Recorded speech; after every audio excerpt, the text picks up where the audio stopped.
और उसके बाद कह रहे हैं कि आश्रय रूप मठ है और सभी प्रकार के योगाभ्यासियों के लिए हठ योग आधारभूत कच्छप है।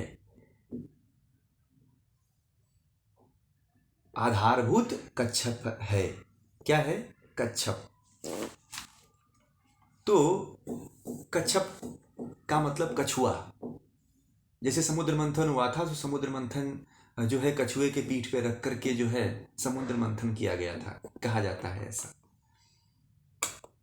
मंदराचल पर्वत को रख करके उसके पीठ पे जो है समुद्र मंथन किया गया था, पुराणों में ऐसा प्रचलित है। तो जो कच्छप का एक कार्य करता है, कछुए की तरह, जैसे कछुआ अपने अंगों को अपने छत्र छाया से ढक लेता है, वैसे ही हठ विद्या जो है ये भी एक कछुए की छत्र छाया की तरह है। ये इसलिए बोला है, कच्छप नाम दिया है कि कच्छप जो है हमारे शरीर और इंद्रियों का एक द्योतक है, ये प्रतीक है। जैसे कछुआ अपने सभी अंगों को समाहित कर लेता है अपने आप में, वैसे ही हमें हठ योग विद्या जैसे ही प्राप्त होती है, हम शारीरिक शरीर से ऊपर उठ करके इंद्रियों को भी अपने में समेट लेते हैं, मन को भी एकाग्रचित कर लेते हैं, स्थिर कर लेते हैं।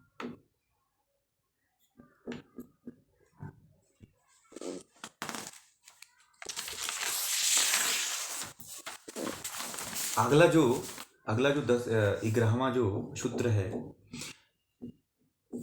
हठ विद्या परम गोप्या योगिनाम सिद्धि मिच्छिताम भवे द्विर्यवती गुप्ता निर्वीर्यातु प्रकाशिता। इसमें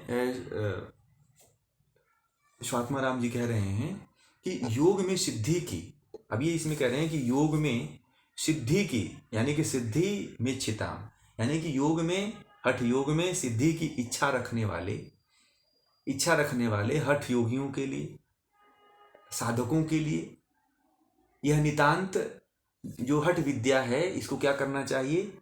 गोप्या, गो योगिनाम। गोप्या मतलब मैंने एक सिद्धांत बताया था हठ योग दीपिका में परिचय के रूप में कि इस जो हठ योग विद्या है इसे गोपनीय रखना चाहिए। तो जो भी योग की सिद्धि की इच्छा रखने वाला है, जो साधक है या योगी है, उसको हठ विद्या क्या करना चाहिए? गुप्त रखनी चाहिए।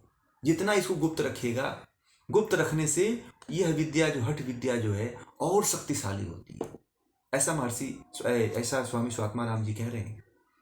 तथा प्रकट करने पे क्या होता है? ये विद्या जो है नष्ट हो जाती है। निर्वीर्यातु प्रकाशिता, अगर इसको आप प्रकाशित कर देते हैं तो ये वीर्यहीन हो जाती है। जैसे एक पुरुष जो है वीर्यहीन होने पे रोगी होकर के, बीमार होकर के मर जाता है, वैसे ही अगर इस विद्या को आप जान करके, सिद्ध करके किसी को आप बताते हो, किसी के बारे में किसी को आप प्रकट करते हो, किसी के सामने प्रदर्शित करते हो, तो इसकी जो शक्ति है वह धीरे धीरे कम हो जाएगी, जैसे वीर्य क्षीण होने के बाद व्यक्ति की मृत्यु हो जाती है। शरीर में सबसे शक्तिशाली जो हमारा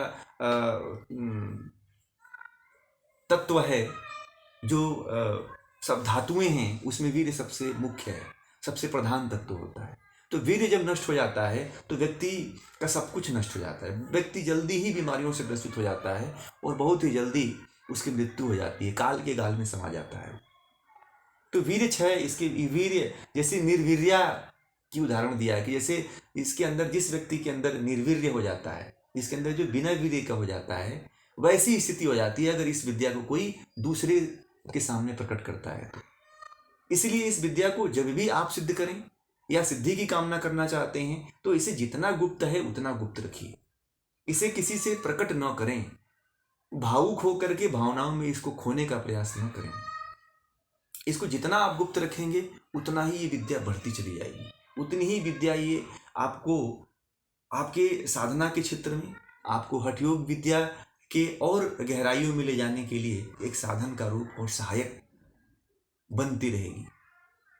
इसलिए इस विद्या को जब भी आप जो भी साधना करते हैं, जो भी सिद्धि करें, ये पहले ही सारी बातें स्वात्माराम जी कह दे रहे हैं जो सावधानियां आपको बरतनी है कि ये विद्या को जब आप जानें, सीखें, पढ़ें या किसी सुने, तो जब इसका आप प्रयोग करें, अनुभव करें, तो इसके बारे में कभी कितना भी कोई प्रिय से प्रिय व्यक्ति हो, चाहे कितना भी कोई जानकार से जानकार व्यक्ति हो, आप उसके सामने इसको कभी प्रकट ना करें, ना ही उसके सामने कभी इसको रखें। अगर इसको रखते हैं तो वो निर्वीर्य हो जाएगा, शक्तिहीन हो जाएगा, क्षीण हो जाएगा, नष्ट हो जाएगा। इसीलिए कभी देखा होगा कि कोई योगी जो है, कितना भी अच्छा योगी हो, कितना भी पहुंचा हुआ योगी रहता है, उसे से पूछा जाए कि महाराज जी क्या आप जानते हैं, क्या ये आप विद्या हमें बता सकते हैं, बोलता हमें कुछ नहीं मालूम है। वो कभी इसके बारे में बताता ही नहीं है कि आप वास्तव में योगी हैं। कभी योगी को उसके मुंह से ये कहते नहीं सुना होगा कि वो योगी है, लोग उसको योगी बना देते हैं, वो कभी अपने मुंह से योगी नहीं कहता है। ज्ञानी को लोग नाम दे देते हैं तरह तरह का, परंतु वो अपने मुंह से कभी इस बात को नहीं कहता है कि मैं ज्ञानी हूं। तो जब भी कोई विद्या प्राप्त करिए, जब विद्या के बारे में आप जब किसी से सुनते हैं, कहते हैं, तो आप भी जो है उसका श्रेय मत लीजिए, कभी किसी के सामने बांटिए मत, कभी किसी के सामने कहिए मत। वो ज्ञान ही उसका परिचय हो जाता है।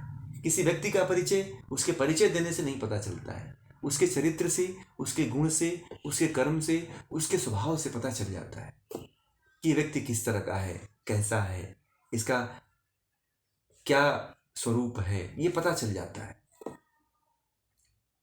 तो आप लालायित मत हो कि मैं ज्ञानी हो गया हूं, मैं प्रसिद्धि चाहता हूं। कुछ लोग प्रसिद्धि प्राप्त करने के लिए हठयोग करते हैं, तो इस तरह का भी अगर कोई विचार रखता है तो वो न रखे इस तरह का विचार। कुछ लोग अपने आप को प्रसिद्धि पाने के लिए कि मैं बहुत बड़ा योगी हो जाऊंगा और पूरी दुनिया में मुझे लोग जान जाएंगे, मेरा टीवी पे प्रचार प्रसार होने लगेगा, मुझे सब लोग मेरे आकर के पैर छुएंगे, मुझे नमस्कार करेंगे, इस भावना को लेकर के भी कोई हठ योग विद्या की साधना करता है तो वो भी निरर्थक प्रयास कर रहा है। वो भी अगर इस तरह का प्रयास करने की सोच भी रहा है तो वो गलत रास्ते की तरफ जाएगा। उसको नुकसान हो सकता है, उसको हानियां आ सकती हैं, उसको हो सकता है कि सिद्धि के अलावा असिद्धि प्राप्त हो जाए, शरीर में विकार उत्पन्न हो जाए, रूप बीमारियां की जो इच्छा होती है वह कार्य कराती है। किसी भी व्यक्ति को इच्छा ही जो है लंबे समय तक बनाए रखती है।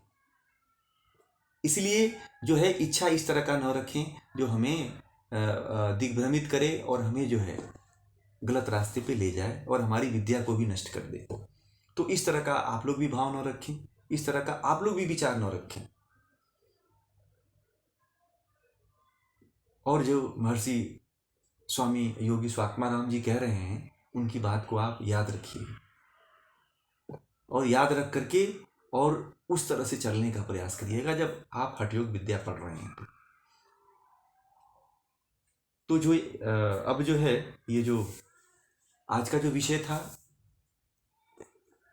श्री आदिनाथ और हठ योगियों की लंबी परंपरा, वो आज यहीं पे पूरा होती है।